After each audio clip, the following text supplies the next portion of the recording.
Anyway, Robin, what is in the news? There's been a big explosion in Saudi Arabia this morning. In Riyadh, they blew up the Saudi Arabian National Guard building, and it's a building that's used by the National Guard there and the American advisors. 6 people have been killed, 4 of them at least Americans.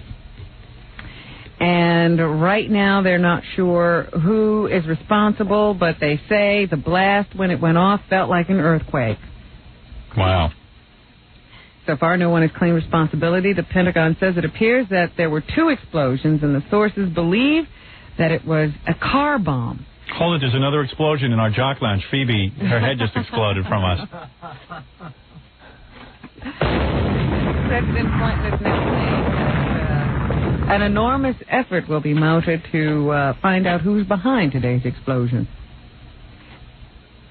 Who do you think it is, Robin? Oh, I can't imagine. One of those Islamic groups, maybe? Mm-hmm. That's what I think, too. Police say a man showing his girlfriend the sawed-off shotgun hidden in his pants shot himself in the genitals. Now, why would a guy... explain to me something. Was he trying to kill her? No, he just wanted to show her the gun. And he had his hand around the trigger, and he shot himself? I guess he was pulling it out. You know how you do? You just grab around there, and your hand automatically goes into that little hole. Yeah. And he pulled it out, and, I guess it had one of those itchy triggers. Was he a gangster? I don't know. It was in Bridgeport, Connecticut. When they arrived, they found this guy, Kevin Hall, lying on the street corner, clutching his groin. His pants had a large hole that was still smoking. Wow. Imagine you have a big smoking hole in your pants. He originally told police he was the victim of a drive-by shooting. Kind of embarrassing to... Because he didn't want to admit that this is what happened to him. But his girlfriend said he had been showing her the gun when it went off. Was he a black guy? I don't know. Bridgeport's a heavy black community. Is that right? Yeah. I don't know Bridgeport all that well. I almost moved there once.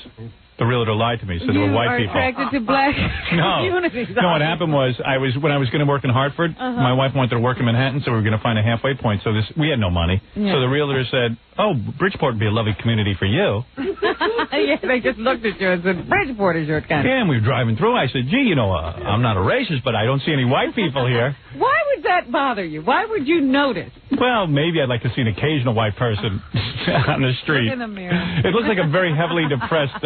it didn't look like a nice community. Yeah, it looked... see the kinds of homes or neighborhoods that you wanted to live in. That's different than saying I didn't see any white people. Because you're telling me now that if you'd seen white people in dilapidated houses, you'd have felt fine about moving in. No, I would not have felt fine about that at all. That's what I'm saying. saying. Yeah, you clear up whatever I've, what I've missaid.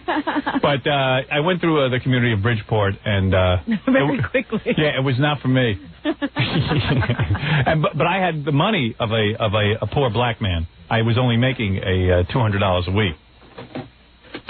Or something like that, $250. That's why they looked at your bank account and said, this is the fine. Well, the woman said to me, what is your economic situation? I said, well, I'm presently earning $250. She goes, well, we'll probably show you one of the nicer neighborhoods. I said, no, $250 a week. I think she thought I meant $250,000. Wow. Yeah.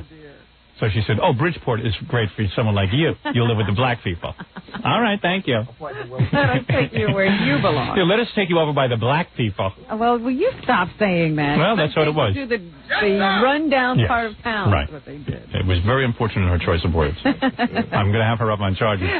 So anyway, this guy Hall was taken to the hospital and treated for a cut to his penis and powder burns to the inside of his thigh. Wow. Then they arrested him on several charges, including suspicion of reckless endangerment and illegal discharge of a firearm. Yeah, well, but he shouldn't be walking around with a sawed-off shotgun. But just imagine you almost blow your genitals off, and then they arrest you for it. Wow. Police. Amazing story. Here is something that I have been meaning to talk to you about. When I first heard about it, I couldn't believe it. Let me ask you something. In the back of your mind while you do this newscast, are you thinking about what's going on in the hall with Phoebe? Oh, yes, absolutely. Yeah, me too. I wish that we could... get an update? Well, not an update. I wish we could hear it. Yeah, what are we doing in here? Can they call from the Jock Lounge?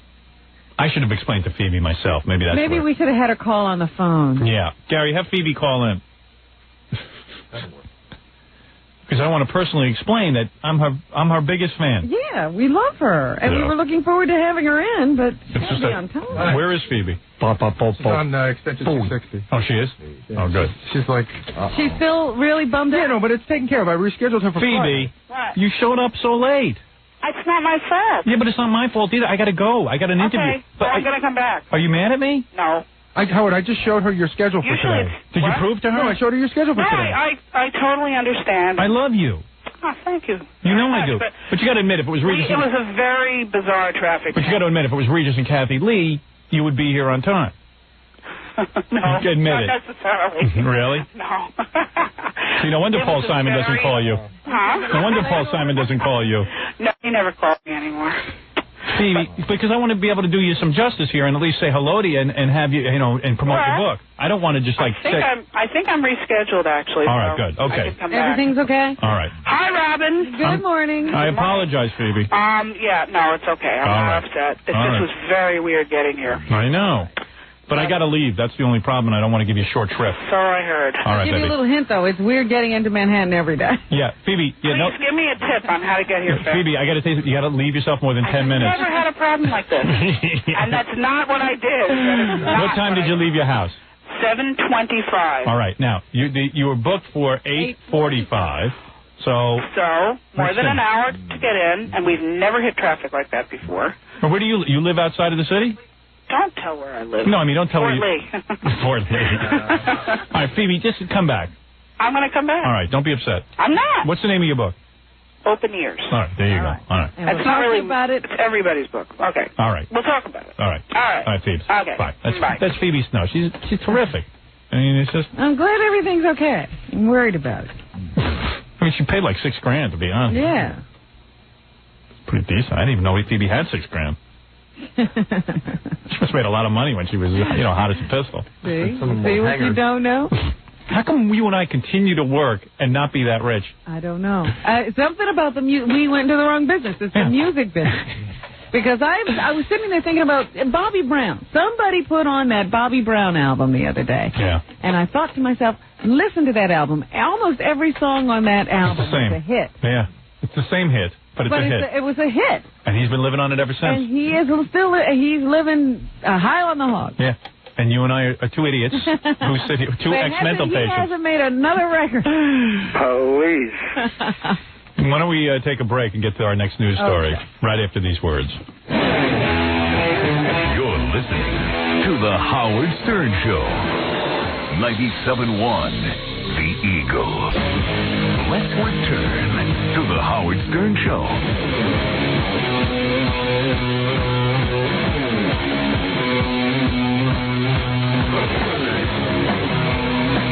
Dear Howard, I picked up a copy of New York Magazine in Penn Station on the way to the subway. I didn't see the Advocate.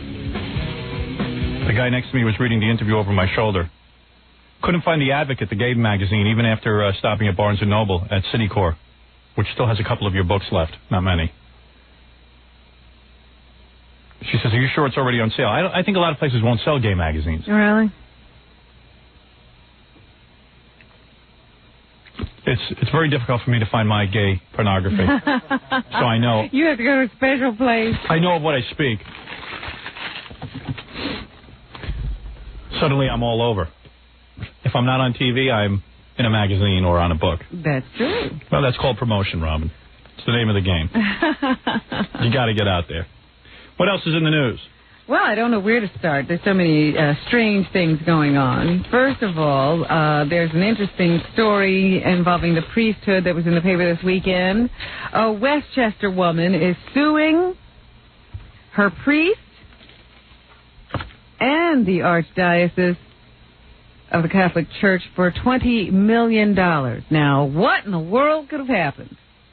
Well, I'll take a guess. All right. Physically abused? What happened? She went to her priest He had a for donkey. marital counseling. Yeah. Because she was getting a divorce from her husband. I guess she was having some marital problems. Right. So she decided she was working in the soup kitchen, volunteering in the soup kitchen at the church. That's decent of her. And she decided, I'm feeling so bad, and I'm having such a rough time. Who should I turn to? Fred Norris. Of course, my parish priest will Right. be of help to me. So she started. After all these stories you do, is there anybody out there now who really turns to their parish priest? They're not listening. I tell They're you. not listening. Are you tuned to the right station? Who can turn to a priest after every story that we've read on the air? Anywhere. Yeah, I mean, turn to the homeless guy at the soup kitchen. He at least has no hidden agenda. Yeah, so she turns to the So priest. she went to him for this emotional support and counseling, and he started having sex with her. So she's an adult, and what's her problem? Well, she went to him because he was supposed to know how to take care of her. She's, I suppose, claiming vulnerability. He took care of her. And stupidity at this point. He did take care of her. And that he just shouldn't have done that. He should have known better. Let me take a guess here. The priest broke up with her. That's why she's It suing. doesn't sound like they're still in a relationship. Yeah. No. Maybe if he didn't stop doing it, That's it'd be when all right. she discovered it was wrong. Oh. How old is this woman, and what's her IQ? Well, they have kept her identity secret. I see. I'm not saying that a priest is supposed to, use some judgment and withhold and sort of, But she was about 35 years old. Yeah, I mean, she's a 35-year-old woman. She knows what she's doing. I mean, yeah, she's vulnerable, but how vulnerable is she? I mean, And why is it you don't figure out it's wrong until after it stops? Right. Police. The court should throw that right out. Well, I don't know if they But they will. won't, because nobody's responsible for their own behavior anymore. Oh, she was vulnerable. She needed help. The She priest went took to him advantage. for help. He's he's a powerful person. Yeah, he's real powerful. Guy doesn't have a pot to piss in. And they, the reason the archdiocese is being sued too is because they knew, and they did nothing to stop this or remove this man from his position when they knew he was having sex. And she claims that he's had sex with other people before, and he's writing. I guess she has the letters. He apparently wrote her letters. Love letter. Why do guys put stuff in writing? Then you can't deny. Never put stuff in writing. And always assume your girlfriend, if you're a priest, is taping you on the other end of the phone. And then you'll be safe. So when she goes, honey, you love me, don't you? I don't know what you're talking about. Who are you? I beg your pardon? Who are you? Who are you? Talking to? You think you're talking to? This is the priest. Yeah, I'm a priest. I don't know who you're talking to. You want to come talk to me privately about that? That's one thing. Let's say nothing over this phone. But the priest now has been relieved of his position. He's been out of that job for about 6 months, and they reassigned him to some administrative job. So there must be something to this. But she's pressing this case for $20 million. You think it was worth $20 million? Yes. Yes, I do. He was probably a really good leg. And then for that, $20 million. she's never going to be able to replace him. I think I look kind of young on the cover of New York Magazine. I haven't seen the picture close up.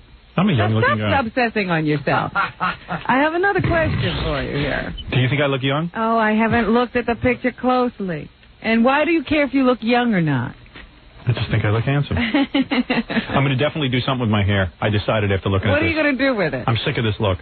Are you cutting it off short? No, I'm going to, cut it in some new fashion and maybe put some blonde or blue streaks in it. Do something wild. Oh, I can't wait. Like a cockatiel, I will look. Because anytime you start considering changes with your hair, it's a major deal. It's a disaster. And we have to counsel you and support you. I've just made the decision. You think you had OCD. Right. Look. Your real problem is that hair. I know. It really is a problem. You know what? I'm getting tired of looking at myself with that long hair. All right. I mean, you've had it for a while like that. Yeah. Something new. Something new, Robin. If you're not enjoying it anymore, change it. I don't know where I'm at with it. I have to discuss it with you off the air. What else is in the news, though, Robin? Does anybody know if Pavarotti made his high C this weekend? I hate that fat bastard.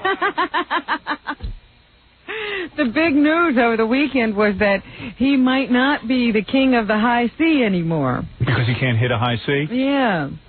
He had to change. He's chosen to do this very difficult aria during his performance this time around at the Met. And the other night, the first night apparently he had no problem. even though they say he did transpose a few things. So I can't tell if he's ever hit the high C since he's been doing this here or not. I wouldn't know the difference. As someone who's never hit a high anything, I must tell you, I could care less what he hits. You didn't even know he was the king of the high C. To me, he's just a big fat guy with a Dom DeLuise beard. Well, a number of years ago, he premiered doing this. Yes. Particular opera, and he astonished everyone because most people don't do it the way it was originally written because they can't. And he did. I got to tell you something. I hear opera, and I go, not only can I do that, not only could I sing opera and fake it, but it's meaningless drivel. It moves me. And no, does it move you at all? It moves me not a bit. Maybe I sound like a slob. You don't remember after the pay-per-view special that day you called me? Yeah. It was, of course, New Year's Day, and you called me to just, do our little, we always do a little wrap-up after we do something like that. So you called me the next day. Yeah. And you're talking to me, and you say, yes, I think this went well, and that went well. And I was really happy about that. And then all of a sudden you said, what the hell are you listening to? Well, you were listening to opera. And I said, I'm listening to opera. He said, Robin, that is about the most obnoxious thing you've ever said to me. And then didn't I buy you a whole catalog of opera records? Yes, you did. You ever listen to those? Actually, it was all classical music. Oh. It wasn't really opera. It was all classical. But occasionally I listen to some classical music and Pavarotti has an incredible voice. Why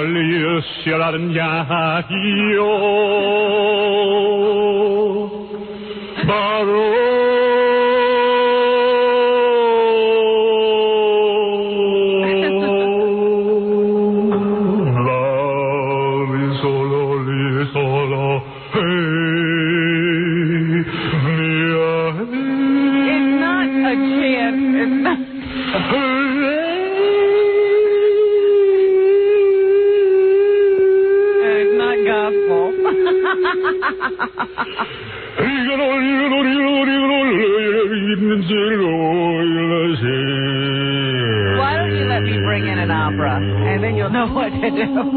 Come on, tell me that doesn't sound like that. I mean, that's pretty good. That's ridiculous. That was like good. You're yodeling. How did that sound? How did that sound, Fred? You kind of sound like an Israeli Indian. Yeah, exactly. Yeah, meanwhile, it was good. Baruch had a toy out of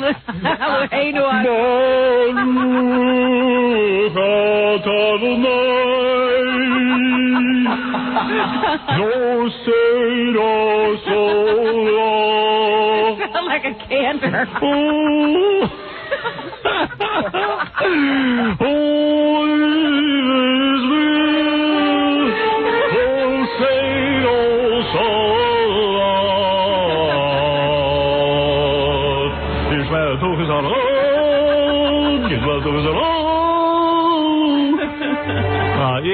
I'll bring you in something tomorrow, and I will sing with it. Opera. I still have to find out though if he was able to hit the high C's because the next performance he came out and missed a note completely. Oh my God! And the audience gasped. Isn't the guy like 100? Isn't he 100 years old? This guy? Well, he's at least 100 pounds over his last time. Right. And so how does he expect to be able to produce these tones, especially when he's aging? But anyway, he just completely missed, and the audience gasped, and then they brought the whole thing down to another level, right. And he sang the rest of that, but he didn't even show up for the second act. Can't believe it, Robin. And then they were saying, and of course they made excuses that he's been suffering from a flu or something and had a fever. Very sad. I am sorry. Right. And then he was supposed to go on again sometime this weekend, and the question was if he was going to be able to hit the high C's, and I haven't heard anything. Understood. I'm in suspense.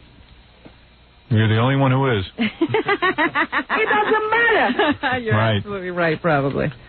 Governor Christy Todd Whitman went into the hospital last week.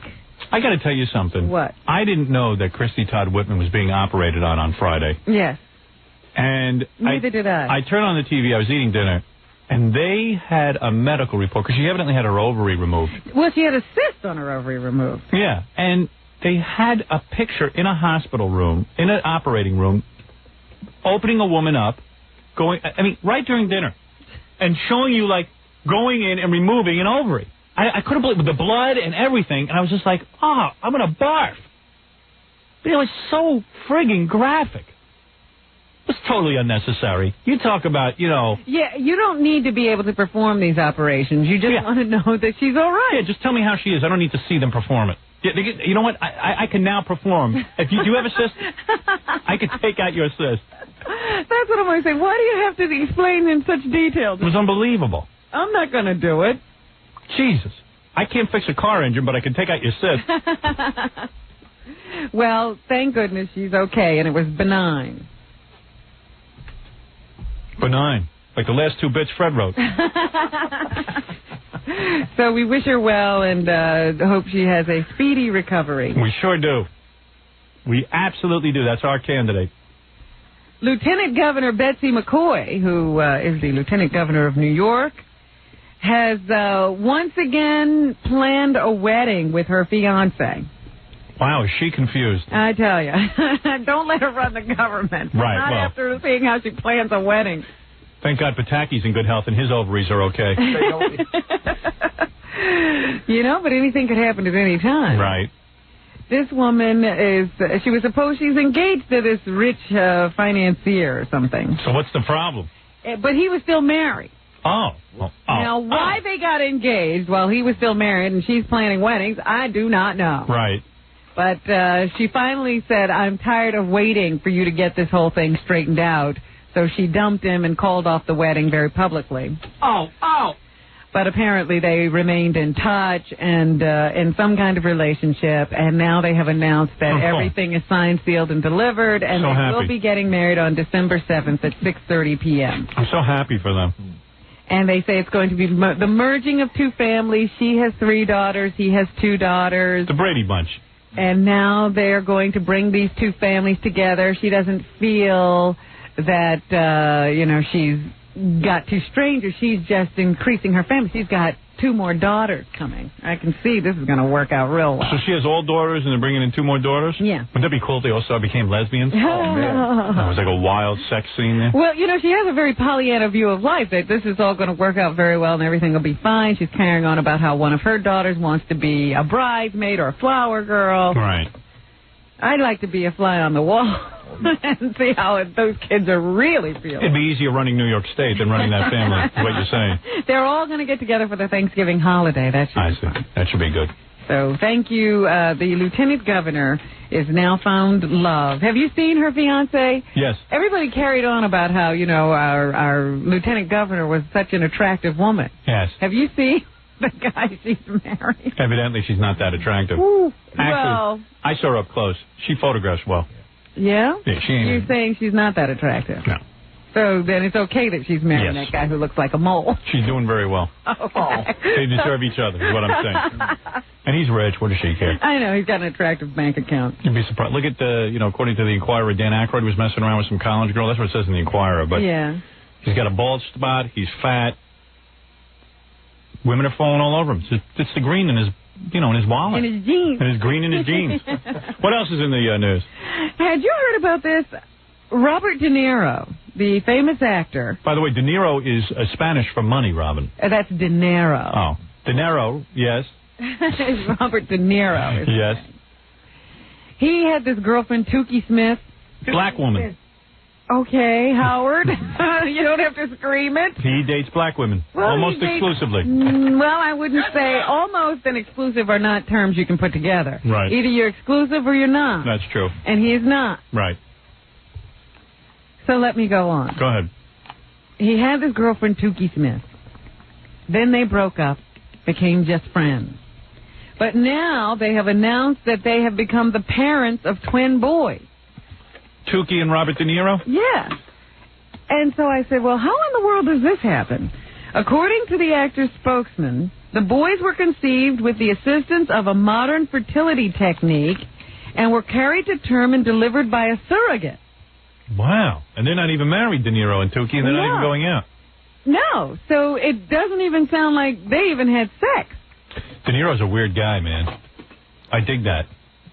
So he, this is what it sounds like to me. I don't know who delivered what. I don't know if Tukey delivered an egg or De Niro delivered some sperm, but some fertility technique was used, and then they implanted these eggs, fertilized eggs, into another woman, And she carried the babies to term and had them for the two of them. And now they say they're going to parent these children together. Let's cut the crap, Robin. We all believe both of them should have the children taken away from them.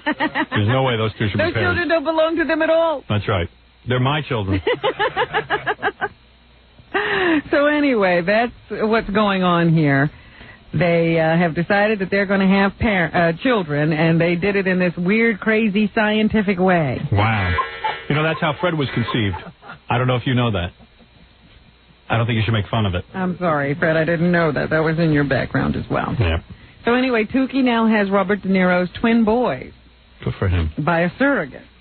Tukey. You know what Tukey is? Tukey is I don't know how many people are aware of this. That's slang for a woman's vagina. Oh, Tukey. wow. When I want a good piece of Tukey, I go down to the whore. Police. So I'm surprised that someone would be called Tukey. I don't know if she's aware of that, but Tukey is a vagina. Well, I don't know how she could not be. I'm sure she must know. Yeah. That's like somebody being named Peony. Well, we know somebody named Peony. Yeah, but let's not talk about him. Those two kids I was telling you about last week who jumped into a canal because their parents wouldn't let them be together. Yeah, how they doing? The 13 and the 14-year-old, they died. Right. I just wanted to let you know in the follow-up to that tragic story that they will now be together in perpetuity because the families agreed to bury them in the same grave. All right. That's nice. Horrible story. It is. It's a terrible, sad story of two kids who were madly in love with each other, or so they thought, and the parents said, you know, to the girl, you're too young to date, you can't date until you're 16, so they wrote suicide notes and leaped. There's nothing wrong with the parents shouldn't live in guilt. They did. You know what? I was thinking about you and this whole story yesterday. Yes. There is no cookie-cutter answer. Yes. No cookbook recipe answer. I'm just trying to make the parents feel better. That's all, Robin. I'm simply telling all parents out there for their own good that you have to do what's best for each individual child, not determined. I'm just listening to your music. I love when you give parenting tips. Is ready to date. Because maybe a 16-year-old isn't ready to date. Right. And maybe a 13-year-old is. Robin, who can argue with that sound advice? Who can argue with that? Maybe no one. If you'd just been willing to supervise your friendship with this little boy, you'd have gotten over it. Thank you. You can end the music now. What a blessing! What else is in the news, Robin? O.J. Simpson may be low on cash. They say he's made repeated efforts to make money since getting out of jail, and quite frankly, he's having a little trouble getting them underway. Every time he's tried to mount something like a pay-per-view special, etc., it has fallen into some kind of a problem because of protests. And now that memorabilia show that was supposed to go on in Atlantic City has been canceled due to protests. Well, maybe. And they had announced earlier that it was going to be held at another location, but another location cannot be found. We got a problem. O.J. sits at home many times alone in his Brentwood mansion. Why? Because nobody comes over, nobody calls, and he can't go out to play golf. Really, man? At his favorite country clubs because they've told him they don't want him. Good. That's good. Now we're starting to see, for once, society is shaming that guy. And he can go to the black community where he is accepted, and he can go hang out there. Well, I think he's going to try every available avenue before he does that. He can go move in with his brother in the apartment there. Oh, dear. So the promoters of that Atlantic City show say they can't really find another venue, and they think, well, maybe O.J. is a little cash poor right now. Right. And really actually may need some funds. That's really bad. That's too bad. The juice is not having a good time. The juice is not on the loose. It happens. Hopefully O.J. will take a gun and shoot himself in the head, but he's too much of a coward. One can only pray. Well, I don't know what to say, actually. If you're saying that about somebody else, maybe I should object. O.J. ought to just finish what needs to be done. He ought to take the gun, put it in his mouth, and blow his brains out. And be done with it. He knows what he has to do. Now go do it, O.J., you dog. You know what you have to do. Put the gun to the mouth and pull the trigger. Boom. And it's over. All the pain is gone. You'll go up with Ron and Nicole. And you'll be in heaven. Be playing golf in heaven. Time to pull the trigger, O.J. You know what you got to do. Thank you. No more O.J. Oh, too bad. Bye. Off the planet, O.J. Innocent O.J. Well, then that'll leave his children orphans. And all the better off, hopefully in the hands of Mr. and Mrs. Brown. You have a lovely daughter, Brown. Police. Right. Mr. and Mrs. Brown can raise the children. I didn't even realize this was the weekend of the New York City Marathon, Howard. Yeah, I ran it. I realized that it was Veterans Day. Yeah, I ran the marathon. You did? Yeah. I didn't notice you out there. Well, you know what? I'm smart. I cheated. I did about a mile, then I hopped on a subway and came around. I did it in record time. Well, do you realize that was a photo finish from last year? The same two people won. German Silva. Yes. And Tegla LaRoupe. Yes, Tegla LaRoupe. Tegla's from Africa. Silva's from Mexico. And I just found a few interesting things to point out about the race yesterday. Number one, LaRoupe and Machado, the person who immediately followed her as they reached the finish line, they cut the course a little bit. They cut it by about 200 yards. But even so, they're going to let their time stand. They missed one of the turns, so they cut the course a little bit. Machado, who is from Mexico, no, Machado is the woman who was following her. I'm talking about Silva now. He lives in Mexico, and last year, after he won, the government honored his request to provide electricity, I think, to his community. Isn't that nice? Well, the Mexican government is really filled with great people. This year, he hopes his victory will result in running water and improved medical facilities. It's a wonderful country. So I guess if you want your village to be improved, get those kids out there and start them running. At least a simple jogging program. It could lead to big things. Right. And, of course, LaRoupe was running in honor of her deceased sister. So she's very happy about her win. Excellent. And that's all I have to say. Thank you, Robin. I was quite shocked.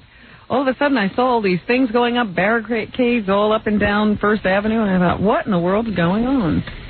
But turned out to be the marathon. Did you see that Tom Snyder is being dropped in Cleveland? Not dropped, but they're pushing him back an hour, and instead of the Tom Snyder show, the Letterman show will now be followed by reruns of Cop and Coach. Of course, and it will do better than Tom Snyder. Tom Snyder is a horrible broadcaster. You know, I haven't seen the Tom Snyder show in so long, but someone taped the Letterman interview for me. You know, Letterman was on Tom Snyder again. He goes on there from time to time, and it's dull. It's dull. It's dull. It's dull. He's dull. The show is dull, and it makes CBS even more in the toilet than it already was, and it was a bad move. And he was hired because Letterman is insecure.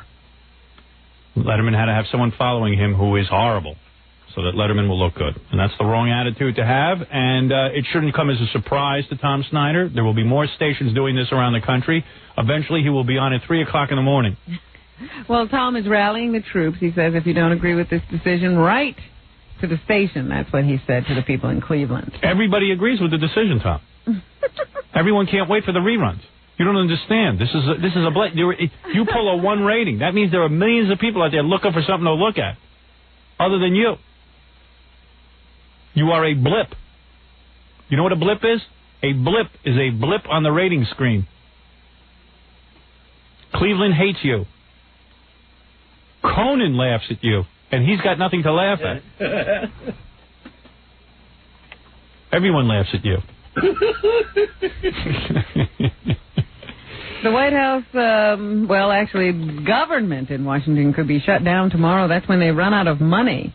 And the President and Congress, the House of Representatives, can't seem to come to any kind of agreement that would keep money flowing through the government. It's like a Mexican standoff. Somebody characterized it as high noon. And they will continue to try to negotiate, I guess, the rest of the day to determine if they can keep things going. But so far, nobody's blinking. Well, we'll see what happens, Robin. Personally, I don't know that much about it. Well, I just told you all I know. All right.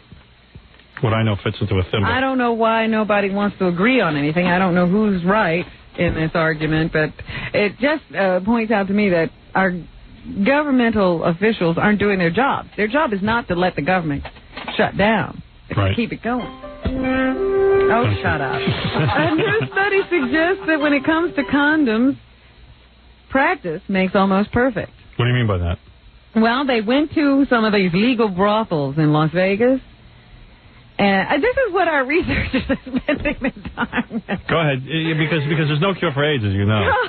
University officials and researchers from Emory and Princeton universities enlisted 41 female sex workers, that would be a prostitute, who see an average of 6 clients a day. Right. And then I guess they would collect their condoms to see how well they did at, putting them on and working with them. Ugh. You mean they collect used rubbers and examine the contents? Oh, Not man. the contents. They examine the rubber. I guess you can't get around the contents. Oh, man. Oh. And what did they find, Howard? They broke no condoms in 353 consecutive acts. You know how people are always saying, well, condoms break? But it seems that if you use them a lot, like 6 times a day, you get really good at putting them on and not breaking them. Well, I've never had a condom break on me, so I can't imagine. Howard, you hardly have one fit you. Yeah, mostly they just slide off. It doesn't matter. It sure doesn't. That's true, Robin. How would I break it?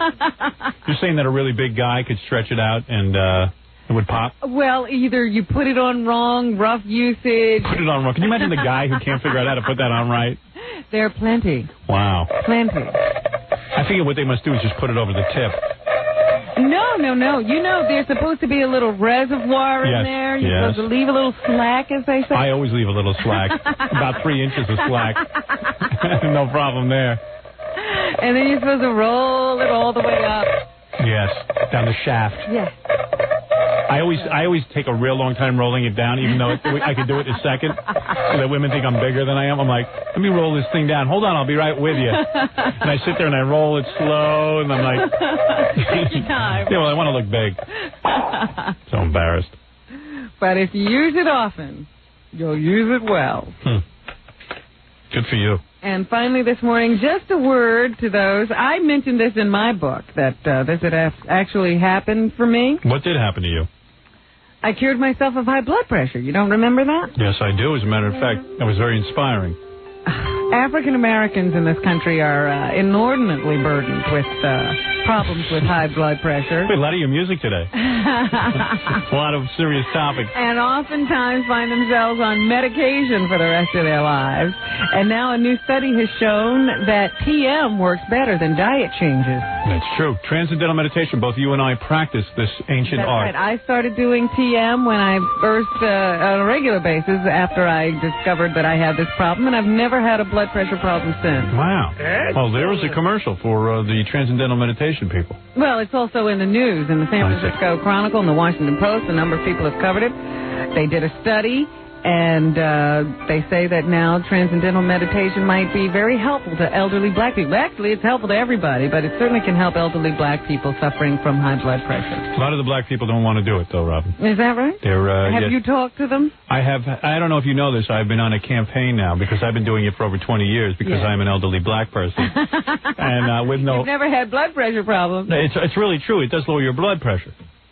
And, I've talked to some elderly black people, and they're afraid of everything. So we're gonna see if we can't help them. Well, you know what? Doctors, if they weren't so quick now you're to offer medication every time they see a problem, they might help people, because there are side effects. There is your music again. Medication. Robin. I hear it, Howard. I'm trying to ignore it. And, of course, jury selection continues in the Snoop Doggy Dogg case. Yes, we're following that one. He has high blood pressure, but does not meditate. Well, that's interesting. So we learned a little something today, a little transcendental meditation. We learned that... condom usage? That you cured yourself of high blood pressure in your new book. That's not so new anymore, actually. No, but it's an old book now, but I did mention that there, and I thought it was interesting that now other people are studying that phenomenon. I want to do a couple of quick You're plugs. always carrying on about your cures. Well, I've been cured, too. Yes. As a matter of fact, let us go on record and say you have been cured of more things than me. No, I think about the same number. Maybe we're up to the same thing. were 2 ex-mental patients who have been cured. Anyway, that should come as no shock to anybody. By the way, just for the record, Fred Norris is not cured of anything. He still has the same problem. He does nothing and he's cured of nothing. Exactly. He has a perfect record. He hasn't grown as an individual at all. All right. Let me just remind you that Jackie the Joke Man Martling, this is his last week to get his filthy joke video, Who Far Did I Smelt It? It's only $15 plus $4 shipping and handling. Holiday special, buy 2, get 1 free. Call 1-800-323-KING. Wednesday night, November 22nd, Jackie will be at Chuckles in Mineola on Long Island. For information and Jokeland's internet address, call 516-922-WINE. Catch King Norris at Cocktails in South River, New Jersey this Saturday. That's Fred's band. Have some fun with Fred. Baba Booey will be appearing at Battlecade's Extreme Fighting at the Brooklyn Armory this Saturday at 9 p.m. Also available on pay-per-view. You can also see Stuttering John appearing in Tony and Tina's wedding every Wednesday and Thursday night. For more information and to get a signed copy of John's CD, call 201-942-OUCH. If you're planning a wedding or Christmas party, you want a great DJ, call Scott the Engineers, Rocket Entertainment at 718-BAG-5040. And go read the quickest-selling book in the history of one day of book sales. Howard Stern, Miss America, is on sale right now, and we will see you. Book signing's coming up. You're going to get that list for us tomorrow? Yes, I will, Robin. I will sign books. I will be out there meeting the people, dressing up in God knows what, and meeting the people. I have a few special things planned for the first big book signing. I think it's at Brentano's. It is at Brentano's, unless they've changed it. 11:30 on Thursday, and the rest of the times and places. I think the one on Saturday on Long Island, I don't know where it is, but it's noon. Carl Place, I know. Carl Place, noon, I'll be there signing books. Go to Carl Place. Just hang out at Carl Place and just follow everyone else and just hang out with all the audience, and you'll see. We'll all hang out together and have a good time. We'll see you tomorrow.